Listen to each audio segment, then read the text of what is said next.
Let's be honest. Most men in the gym today are trying to train like someone they're not. They scroll through Instagram or YouTube, see a shredded physique or a monstrous back session, and immediately think, that's how I need to train if I want to look like that. But the harsh truth? Most men can't train like bodybuilders, and it's not because they're weak, lazy, or lack discipline.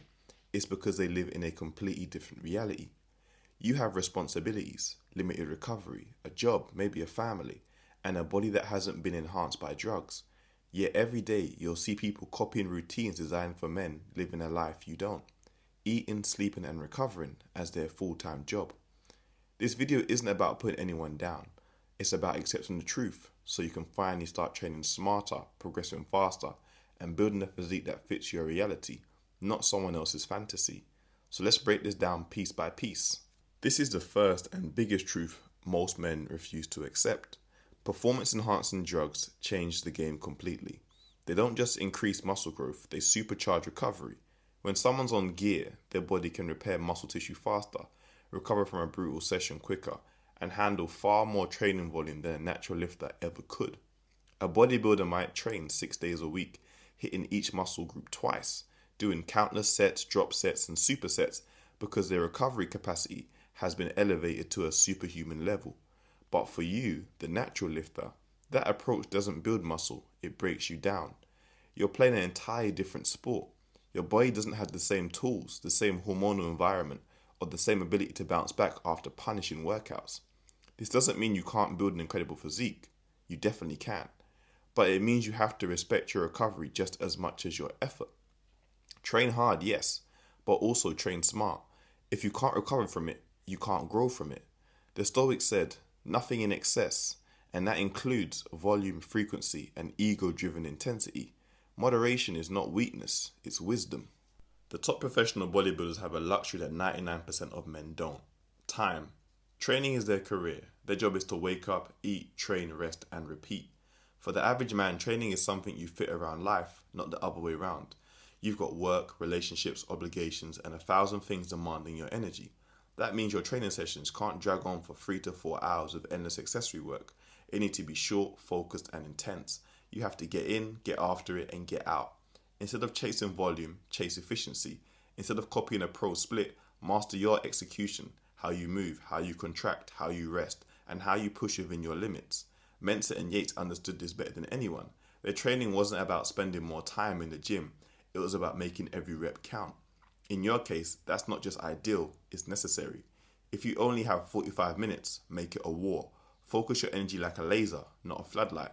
Remember, a man who knows his own limitations can make them work for him.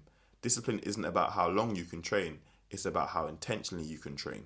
Another truth most men miss: if you're not training to stand under bright lights, oiled up and tan, flexing for judges, then why are you training like someone who is? Bodybuilders train for aesthetics under extreme conditions. Stage lighting, symmetry, peak conditioning, their training, nutrition, and cardio are all built for a single purpose: presentation. But if you're a natural lifter, your purpose should be different: performance, health, and longevity.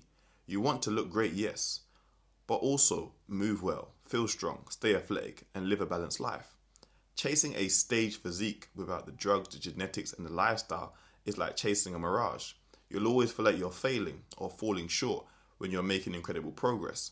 Instead, redefine your success. Train to look powerful, not paper thin. Train to be strong, not just aesthetic. Train to be consistent, not constantly depleted. The Stoic philosopher Epictetus said, first say to yourself, what would you be? And then do what you have to do. Decide what your goals truly are, not what social media told you they should be, and align your training with that. Now, this might be the most underrated truth in all of fitness. You can't just take someone else's workout, even if they're your favorite athlete, and expect it to work for you. Their program was built for their body, their leverages, their recovery ability, their diet, and their training history. Your body is unique in structure, in strength, in recovery, and in response. What stimulates growth for them might destroy you. Training is deeply individual. It's not plug and play, it's trial, error, reflection, and adjustment. The moment you stop copying and start understanding, your entire progress shifts. Because the real transformation happens when you think like a craftsman, not a mimic.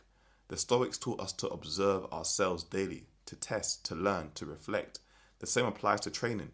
You must become your own philosopher of your body. So if you can't train like a bodybuilder, how should you train? You train like a man who has balance. You train with purpose, not obsession. You build your body around your life, not your life around the gym.